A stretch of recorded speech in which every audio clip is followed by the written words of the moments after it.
Tonight, Picard's a wrap, more trouble in Discovery's writer's room, and J.J. Abrams has something to say about Star Wars fans. All this and more on this edition of Multiverse Tonight. Comic books, sci-fi, fantasy, and more.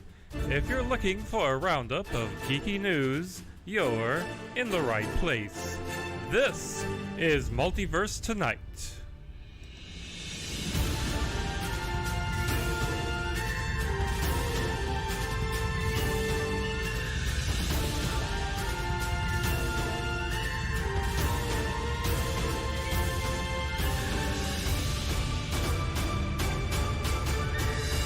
And here's your host, Thomas Townley. Well, hello! Let's try that again. I forgot something. Forgot to start.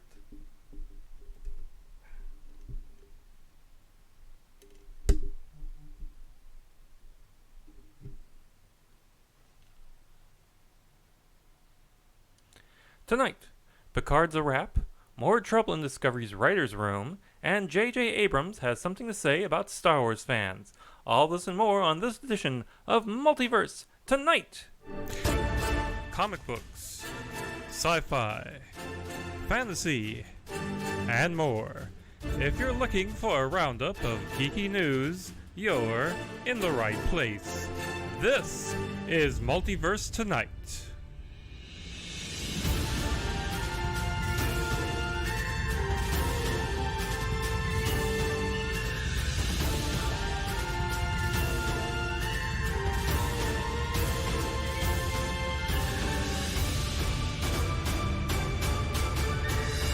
And here's your host, Thomas Townley. Hello, and welcome to the sci-fi edition of Multiverse Tonight.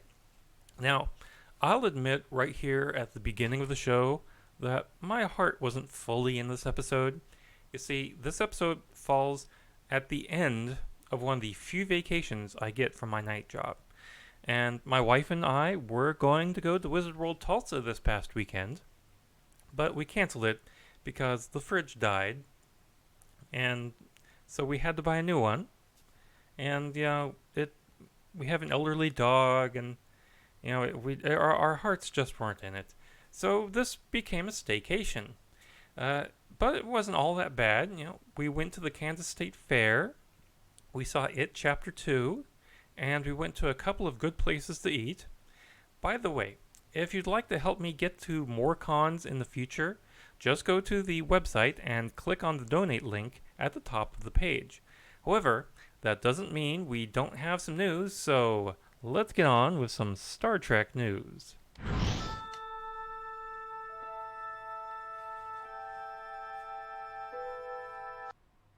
Now, we start Star Trek news today with Star Trek Picard, and it's a wrap. The production has wrapped up filming on Season 1, and we know this thanks to VFX supervisor Ant Dvokovic, who posted on Instagram, quote, "That's a wrap on Star Trek Picard, at least the filming part. All is left months of post-production. Thanks at Star Trek CBS, at Michael Chabon, Akiva, at Alex Kurtzman Official, and of course at Sir Pat Stew for the experience. Also, a big thank you to everybody who helped us on set with the VFX. Even that, for the most of the time, it was hard to imagine or understand the things that we do. Can't wait for the world to watch the show and get their minds blown." Unquote. The series comes to CBS All Access in early 2020. And one man who is breathing a sigh of relief is number one himself, Jonathan Frakes. Speaking at Fan Expo Canada, Mr. Frakes admitted that after spending so much time behind the camera as a director, he was nervous about acting opposite Patrick Stewart again. He said, quote, "I haven't acted in a long time. I hadn't played Riker in 18 years, and I've been very fortunate to be busy directing. I acted briefly in a movie in Winnipeg about 10 years ago, and I had a major anxiety attack because, for whatever reason, I'd forgotten to act. I forgot how to act. It was not a pretty picture for a few hours. I got my bleep together and ended up doing fine. I had just directed 2 episodes of Picard with Sir Patrick, and as I said, his acting muscle was well toned, and Marina Sirtis had just closed having starred in a play in the West End in London, so I knew she was going to be in good form. So I was a nervous wreck. It ended up being very well, but don't let anybody tell you it's like getting back on a bike. That's bull bleep, that's acting bull bleep, unquote. He was excited to direct the 3rd and 4th episodes of the series, saying, quote, 18 years later, I think the fans are going to be thrilled, excited, and surprised. I have had the privilege of reading the first couple of episodes, and I have spent some time with Patrick, who is so engaged. Laughing. Sorry, it's wonderful. It's smart. I'm excited about it. He is obviously more excited. His announcing of it at Las Vegas, which I believe was his idea, was very smart. You know, he is 78, and he is going to be carrying the show on his shoulders, his considerable shoulders. I'm excited for him, and personally, I feel so blessed to be back. It's so ironic that I spent so many years trying to expand where I was working, and I was lucky enough to get onto other types of shows. The directing has been a mitzvah for me, to learn another craft, and now I am deeply ensconced in the world I was in 31 years ago. I've got to say, incredibly grateful for it, because the Orville and Discovery and Picard and hopefully the Empress Georgiou show, unquote. That wasn't all Mr. Frakes had to say at Fan Expo Canada. He also discussed Season 3 of Discovery, saying, quote, I can tell you this much about Season 3 of Discovery. It is in fact much more optimistic. They've gotten themselves out of the mirror universe after Gene died. Some of the writers decided that Deep Space Nine should maybe take a different tone, which I think it did to certain degrees of success. The optimism that Gene infused in all of his shows, and in all of us, may not be as obvious as it once was, but it's certainly the driving force of his vision and the franchise, and Alex Kurtzman and all the people who run our shows are very conscious that canon is important to all of you and all of us. J.J. Abrams' movies, I thought, were very uplifting and wonderfully told stories. There needs to be conflict to make drama. So I'm here to share that Discovery certainly is taking a more optimistic, traditional Star Trek approach in next season. Wait. Unquote. They're conscious about canon? Really? Yeah, well. Anyway, Discovery Season 3 jumps 930 years into the future, but arrives sooner than that next year. Now, Ethan Peck, who played Spock in the last season of Discovery, is still hoping for a Captain Pike spinoff. Speaking at the Ticonderoga in Ticonderoga, New York, the most recent Mr. Spock said, quote, so hopefully Anson Mount, Rebecca Romaine, and I are all hoping to have a spinoff of our own, and we can do all of this proper, unquote. He also told the audience that his eyebrows were fake, but his beard was his own. Quote, about a month before I went out to start filming, Alex Kurtzman, the showrunner, who became the showrunner as I joined the show, he was like, don't shave.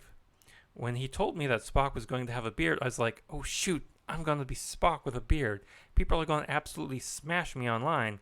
And of course, a lot of people did, which is fine, to be expected.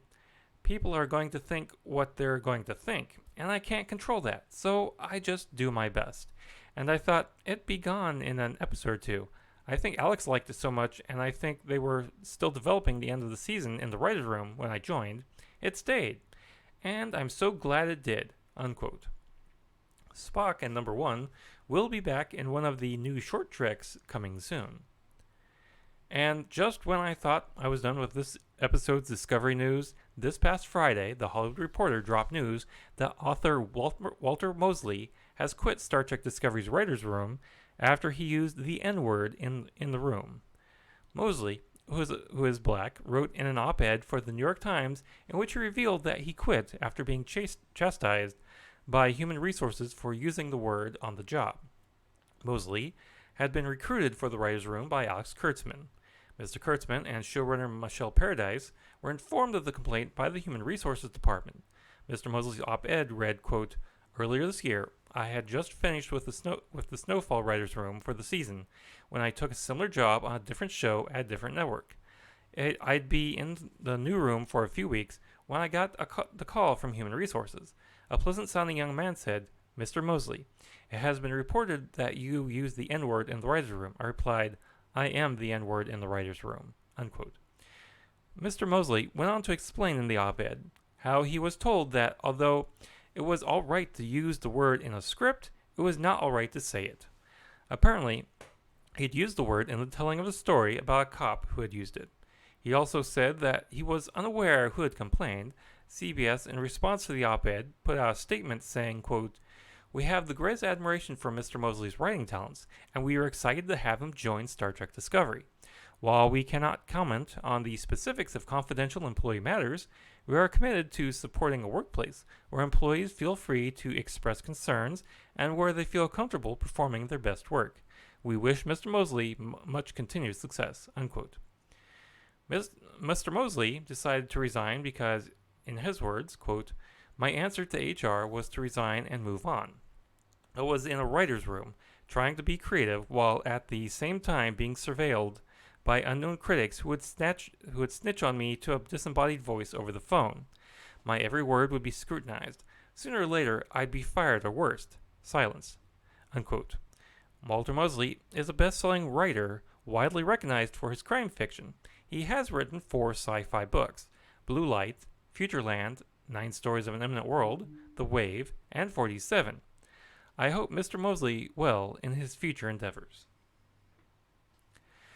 Presidential candidate and New Jersey Senator Cory Booker is a Trekkie. In a recent interview with the New York Times, Booker revealed how his father first introduced him to Star Trek and how Gene Roddenberry's vision of the future informed his 2020 presidential bid. He also revealed that his favorite Star Trek captain is Jean-Luc Picard. He told the Times, quote, "Because his great haircut, I do love how profoundly intellectual he is and how reasoned and thoughtful. I was just rewatching the episode with him and Wesley Crusher, basically the one where Wesley is leaving and they get trapped and Picard is injured. He is incredibly affectionate toward him in a very restrained British way. You could still see that he is still a nurturing leader. There is something about his style that I've just found compelling." Unquote. Here's seeing how far Cory Booker can boldly go in his presidential run. Now, let's go on to some Star Wars news. Roger, roger.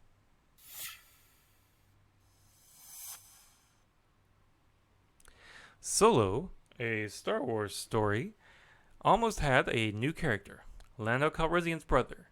Jonathan Kasdan confirmed this bit of trivia on Twitter. The character actually appears in a UK Han Solo sticker book. Kasdan then filled in the details, quote, Corso, the muscle in Beckett's crew, who died in battle shortly after they crash-landed on Mimban. Corso was in every draft of the script, including an early version where he was Lando's big brother, and every cut of the movie till just before lock, when he was ready removed to simplify. Unquote. Unfortunately, he will probably never see this brother as a sequel to Solo, as that seems unlikely. Maybe they could use him in The Mandalorian or one of the other new series. Now, while I brought up The Mandalorian, we have some news that Giancarlo Esposito spoke to IGN about his character on the show, Moff Gideon, and his role in the wake of the Empire's dissolution, saying, quote, "He certainly looks villainous, we don't know. Could be for good, could be for evil, could be the conqueror, could be the savior. We all need order in our world, and this is an empire that's fallen. It has no order.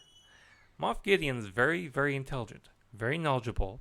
He's very particular about his operation and what he does. He's certainly rising. He was an Imperial soldier before the Empire fell, and uses all of what he's learned and has been rising through the ranks because he has some sense of order. But yet he can be cruel, and he will not withstand fools. And he's a traveler. He gets around and knows everything, and no one knows why." Unquote. Sounds like with the Empire gone, Gideon is busy setting up an empire of his own. Additionally, in a feature in Entertainment Weekly, showrunner Jon Favreau described the setting for the show as, quote, "It's like after the Roman Empire falls, or when you don't have any centralized shogun in Japan, and of course the Old West, when there wasn't any government in the areas that had not yet been settled. Those are also cinematic tropes in films that originally inspired George Lucas to make Star Wars." We also learned about IG-11 in the article. The character, who bears a resemblance to IG-88 from the original trilogy, is voiced by Taika Waititi. He said that, quote, "IG-11 is very innocent and naive and direct and doesn't know about sarcasm and doesn't know how to lie. He's like a child with a gun." Child with a gun, naive. You know that sounds like a really bad combination. J.J. Abrams has something to say about Star Wars fans, and it's not an expletive. Speaking with Marvelous TV during the D23 Expo, he said, quote, "You have to be grateful for them, because you don't want to be working on something no one cares about. And you don't have to understand that they've got their opinions, and of course, you have to value them. You're never going to please everyone. You have to know that going in, and just do the best you can. I'm nothing but thankful as someone who considers myself a fan. I can't wait to see the film," unquote. Now, talking to the Associated Press, he also made it very clear that Rise of the Skywalker won't be any kind of course correction from Rian Johnson's Last Jedi, saying, quote, "The story that we're telling, the story that we started to conceive when we did The Force Awakens, was allowed to continue. Episode 8 didn't really derail anything that we were thinking about. But I will say that the fun of this movie is that these characters are all together on this adventure as a group. That's the thing that I was most excited about to see, the dynamic between these characters, that these amazing actors play on this desperate see-of-your-pants adventure. That to me was the most fun having the group together." In other words, sit back, relax, stop reading things that haters post online, and just enjoy the show. He didn't say that, I did. Anyway, while one thing that just about every Star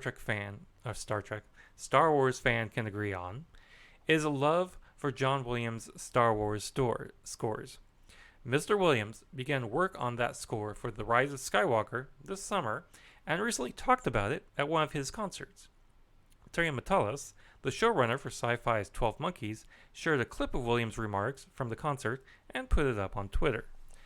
Mr. Williams said, quote, "J.J. Abrams is directing a new film, and I agree he's doing a fantastic job. And I think I won't say anything about it spoiling the ending. I'll just put you all away. I think you'll love it," unquote. I always enjoy his scores. He's one of my favorite composers. So, the Galaxy's Edge is now open at both Disney World and Disneyland. If you've been there in the past month and want to go again, Disney is now offering a special contest to anyone who visited between August 29th and September 30th. The official @Star Wars Twitter account tweeted out, quote, ready to head, #BackToBit2. Find out more about the exciting new Star Wars #Galaxy's Edge sweepstakes, unquote. So here's the deal. StarWars.com wants you to post to Instagram or Twitter photos from the Galaxy's Edge using the hashtags sweepstakes, Galaxy's Edge, and Back2Batu, plus tag at Walt Disney World. There is also a post on the Walt Disney World Facebook page where you can enter, and you can learn more at back2batu.com. The Transportation Safety Administration, or as I call them, the Security Theater Department, has decided to reverse the ban on the Galaxy's Edge Coke bottles. The TSA recently had decided to ban people from bringing the Coke collectible bottles through airport security because the bottles looked like thermal detonators, a fictional explosive device. However, in a statement given to CNN, a spokesperson for the TSA said, quote, We have completed our review and instructed our officers to treat these as an oversized liquid. Because these bottles contain liquids larger than 3.4 ounces, 100 milliliters, they should be put in checked baggage or emptied to be brought on as a carry-on item. Unquote. These bottles are one of the most affordable souvenirs you can get at the attraction, coming in at a whopping $5.49. Now, let's go to some geek news. Ursula K. Le Guin's Earthsea series is set to be adapted into a new TV series from A24 and producer Jennifer Fox. Deadline reports that the series had been optioned last year prior to Le Guin passing away. She had given her blessing for the novels to be turned into a series of films. However, that has been revisioned as a TV series. The Earthsea cycle spans a series of novels and stories beginning with 1968's The Wizard of Earthsea. The series spans 5 novels. There's no word on where or when this show will air. Too expensive. That's what the Goonies stars Corey Feldman and Sean Astin were told by director Richard Donner about their pitch for The Goonies 2. Feldman told fans at Fan Expo Boston, quote, "Every year the rumor circulates, Goonies 2 is definitely going to happen now. And we'll be like, no it's not. But Richard Donner at one point started fueling it himself and went to the press. He used to call us and tell us we were going back to work, and we'd all get all excited, and then it wouldn't happen." Laugh. Feldman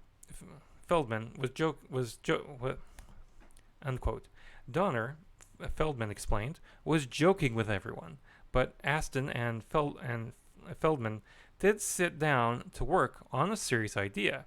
They sat down and came up with a sequel idea and presented it to Richard Donner and Chris Columbus and Steven Spielberg. However, though Donner loved it, he told them it was just too expensive and he wanted to go smaller. However, they both think Goonies 2 could still happen, more likely a reboot with cameos, but Feldman said, quote, "They're making Ghostbusters 3. Come on. If they can make Ghostbusters 3, they can make Goonies 2. So, are the Goonies good enough to get a sequel, or should they just reboot it?"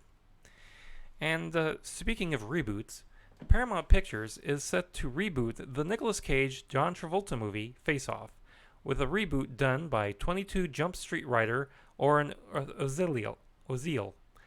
This news was confirmed by The Hollywood Reporter. The original 1997 movie saw Cage and Travolta in a film where Travolta's FBI agent and Cage's terrorist trade faces via plastic surgery to mess with each other. Trust me, folks, that's the simplest explanation I can make up. The new film will be produced by Fast and Furious's Neil Moritz, with David Permut serving as executive producer. No more details about the project has surfaced. Now, let's take a look at this weekend's past box office. Now, you'll see on the live feed they hear that I start at number 13. If you go way down to the bottom, Avengers Endgame is actually still making money. So it's still down there, way, way, way down at the bottom. I'm not going to go down that far. Let's start just with number 10, which is Once Upon a Time in Hollywood. It stayed at number 10. At number 9, falling down 2 slots, is Scary Stories to Tell in the Dark. At number 8 is Ready or Not, which fell down from number 5. Dora and the Lost City of Gold actually jumped up to number 7. It was number 11 last week. So I guess all the parents took the kiddies to Dora. Overcomer starts out at number 6. This is I think it's a religious film, so I'm betting that it will probably drop next week. These films usually do fine the first week and then just plummet the following week. Fast and Furious presents Hobbs and Shaw. Comes in at number 5, down the space. The Lion King, still in theaters, is down from number 3 to number 4. It's pulled in a total gross of domestically $529 million. So it's still doing pretty good. Good Boys fell from number 2 to number 3 with $5.4 million for the weekend. And it's made back more than its budget, so I'm guessing we'll probably see Good Boys 2. Angel Has Fallen, the next in the As Fallen line of movies, inexplicably fell from number 1 to number 2, has made $5.9 million this weekend. It's for a total domestic gross of $53.4 million. That makes back its budget, so it's doing okay. But the number one winner, and I mean winner with a capital win, is It Chapter 2, which this past weekend made $91,062,152 domestically and in over 4,000 theaters, making an average in each theater of $19,926. Its total gross, again, is at $91 million. So, and I'll probably do great domestically. So, It Chapter 2, great movie. I highly recommend you going to see it. And that brings us, of course, to the end of another sci-fi edition of Multiverse Tonight. Now, be sure to check us out on social media. We're at Twitter, at Multiverse Tom. We're also on Facebook and Instagram as Multiverse Tonight as well. And go over to our Coffee or Patreon. You can find them at mtpodcast.com or go to multiversetonight.com and check out our affiliate marketplace links, the link to our TeePublic store, the show notes, again, the donate button, and so much more. And if you're a subscriber, please be sure to share us with your friends. And if you're brand new to the show, please be sure to subscribe and leave us with some feedback and let us know how we're doing. Special thanks to Shane Ivers for our intro music and Lobo Loco for our outro music theme. Thank you for watching the sci-fi edition of Multiverse Tonight. We'll be back in just a couple of days with the comic book edition. Now, please exit the universe in an orderly fashion. Good night.